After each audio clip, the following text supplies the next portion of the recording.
45 seconds of logos. Nobody cares. Okay, here we go. Focus. Speed. I am speed. Movie echoes back to the first film's opening because it doesn't have anything original to say. Also, narration. Weirdly have a lot to say about this, Sin. For one, it's hilarious you said this movie doesn't have anything original to say after just complaining about the logos for the 500th time. Secondly, like the Birdman said in the first Cars video, this isn't narration. It's McQueen hyping himself up for the upcoming race.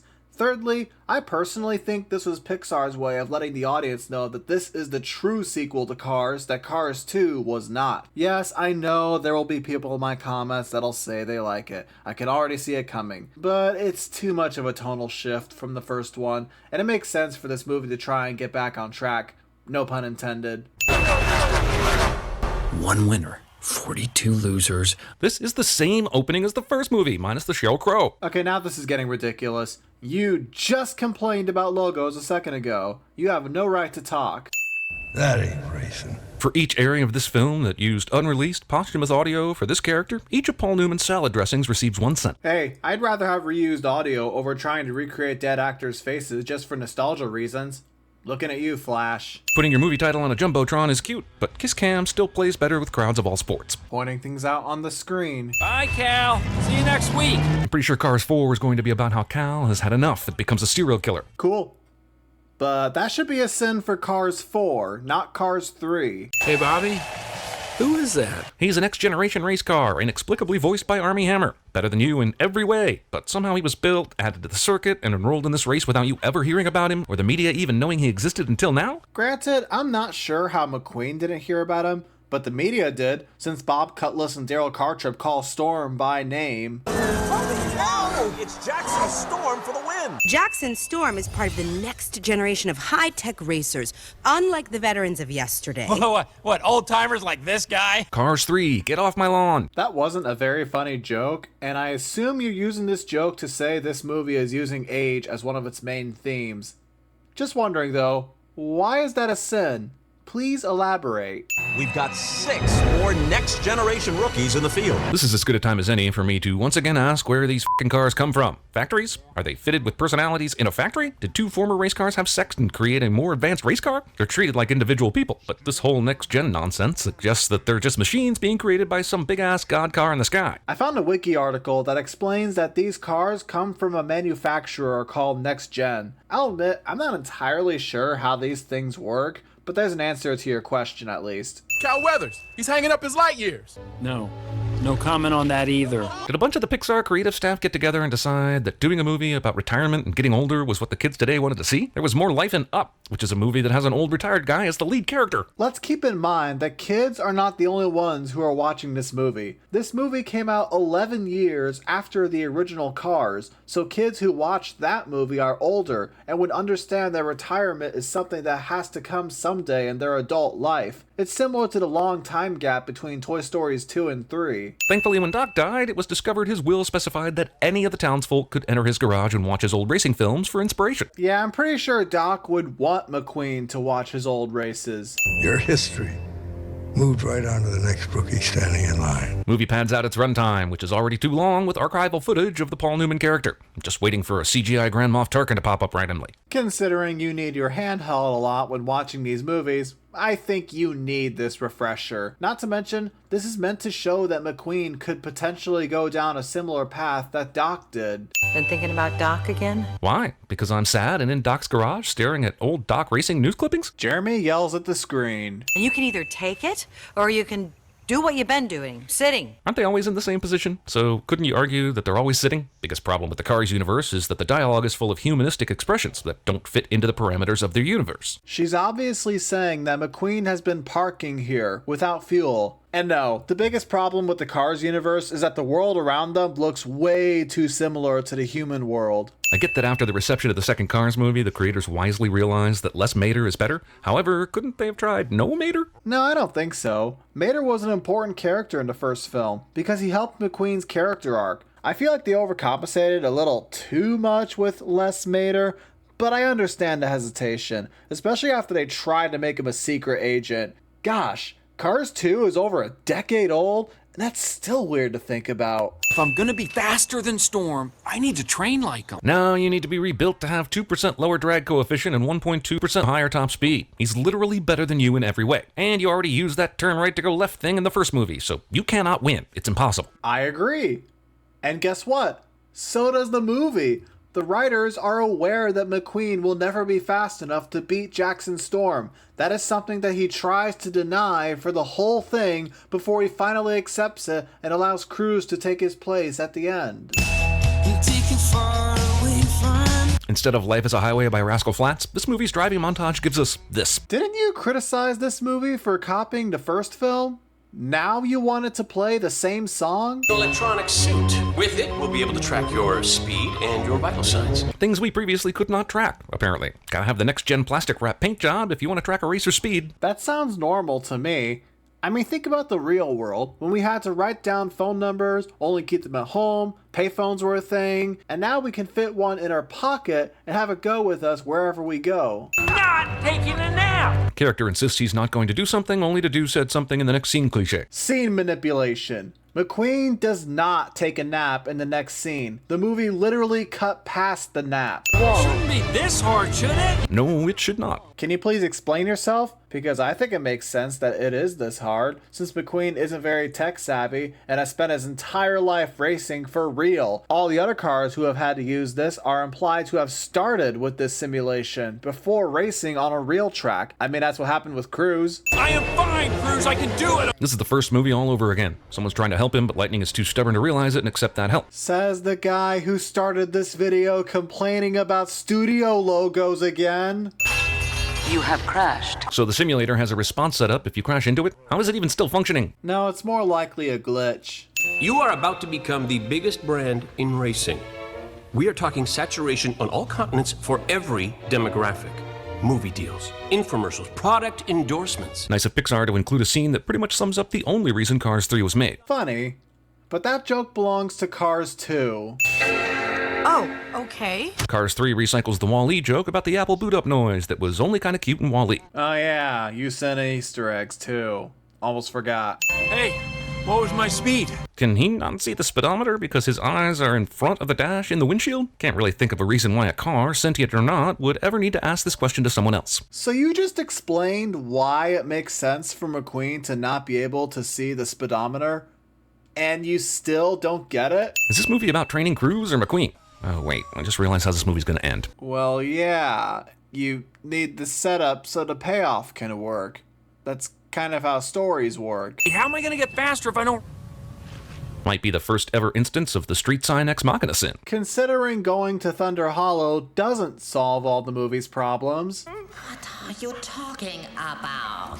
That's what I need, to race against actual racers. You need 10 to 15 more miles per hour speed. You are not going to get it through motivation. I mean, you probably will eventually because this movie hates me, but you should not get it through motivation. This entire movie is happening when they could have just given him a new engine or some f***ing NOS. You earlier implied that you know how this movie ends, so you know that motivation doesn't help McQueen get any faster. And I don't think he'd want to get fixed with a new engine, because it's more powerful to suggest this old race car could outdrive a next gen. So basically he entered a race in Vigilante 8. Arbitrary game reference. Cruz, this isn't what I thought it was. Come on, follow me and we'll slip out.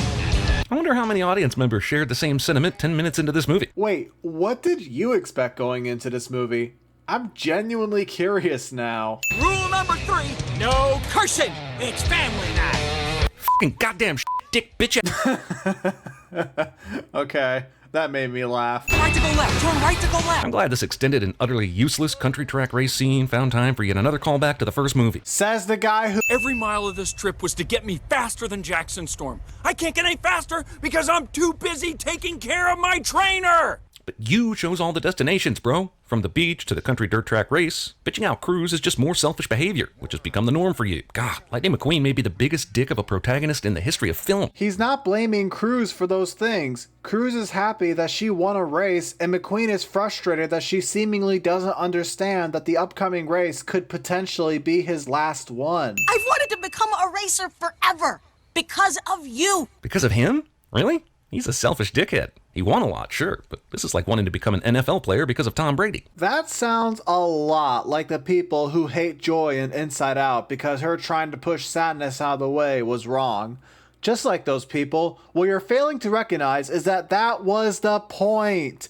In the first Cars, McQueen was a big selfish jerk, but then by the end of the movie, he's much more caring of others, as proven when he stops racing and pushes the king over the finish line. Now, he's more selfless, even though he did blow up a Cruz, but he was frustrated in that moment. And Cruz most likely saw the rest of McQueen's racing career after the events of the first movie, when he was a much nicer car. I used to watch you on TV, flying through the air. Was he on pole vaulting with the car stars? Why would he be flying through the air during a car race? So remember when Jeremy was upset that the movie reused Doc Hudson footage as if to say he didn't need a reminder of the first movie? Well, it's clear that he does need it, because he clearly forgot about this iconic scene where he was literally flying over the wrecked cars. And even in this movie, there was a picture of this scene at the Rusty's Racing Center. Dream small, Cruz.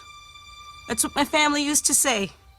Dream small or not at all. Cruz's family is a dick to Cruz. Oh no, parents aren't supportive of their children. That doesn't sound like something that'd happen in real life. Genius.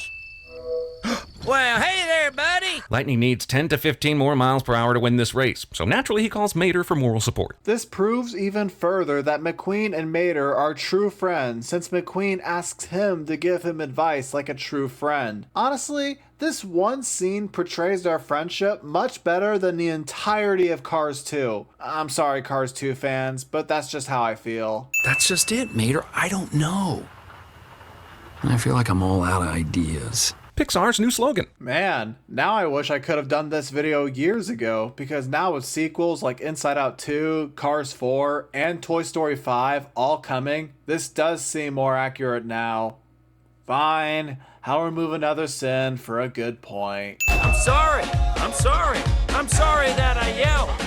It wasn't your fault. Some people actually like this movie. Hey man, I've been acknowledging that people like Cars 2, and I'm not saying there's anything wrong with that. The least you could do is be respectful. Okay, this animation right here, amazing. I'm taking a sin off for a movie I didn't enjoy because of how amazing this is. Lightning slams on the brakes here. While I appreciate the sin removal, I still have to sin you for the editing, because the sin removal sound effect played way too late.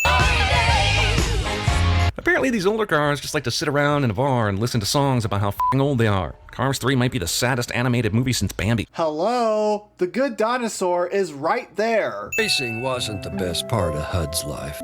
You were. Jesus, they got on the same page at the end of the first movie. Everyone in the world forgets the bullshit that is the second movie. Now suddenly they had a father-son relationship off-screen between movies, and Lightning was unaware of how happy this made Doc until he saw newspaper clippings. It wasn't just the newspaper clippings, it was also Smokey explaining that he had gotten letters from Doc that said as much. Literally nothing he's done this entire week has actually done anything to benefit his desire to beat a much faster car. You sure about that?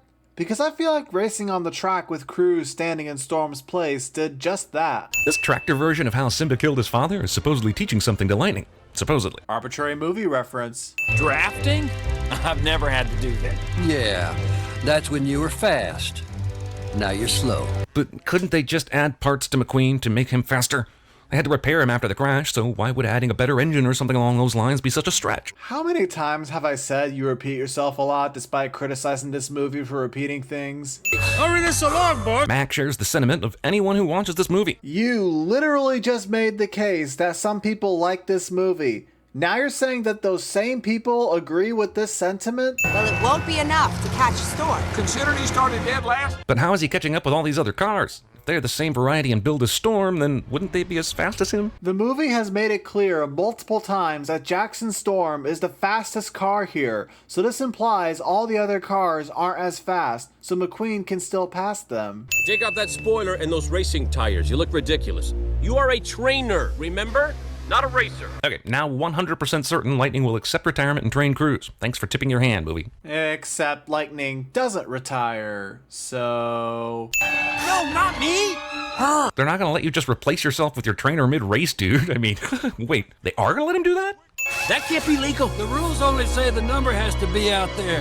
Doesn't say who has to wear it. What? Thankfully, the comments have pointed out that this is actually legal in real life.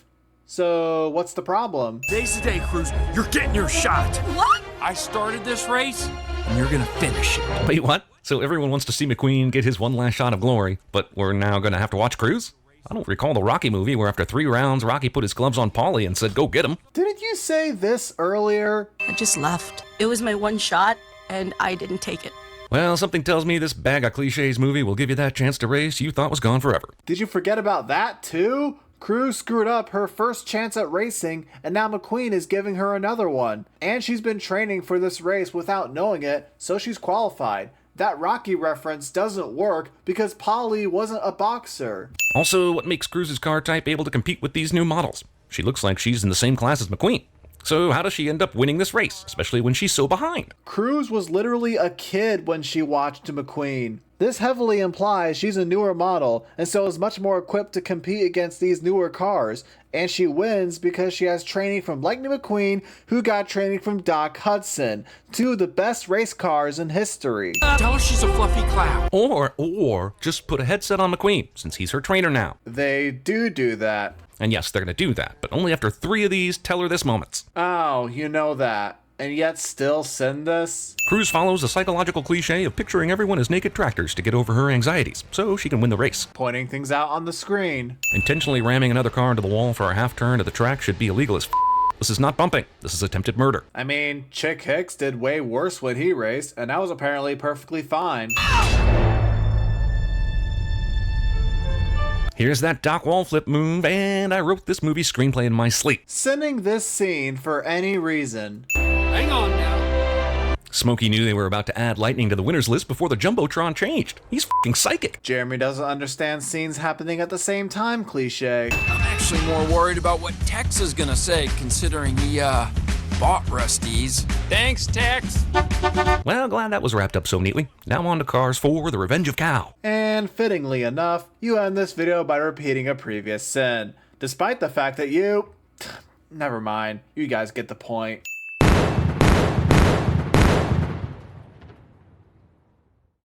Oh yeah, you want to know the forecast? I'll give you the forecast. 100% chance of thunder.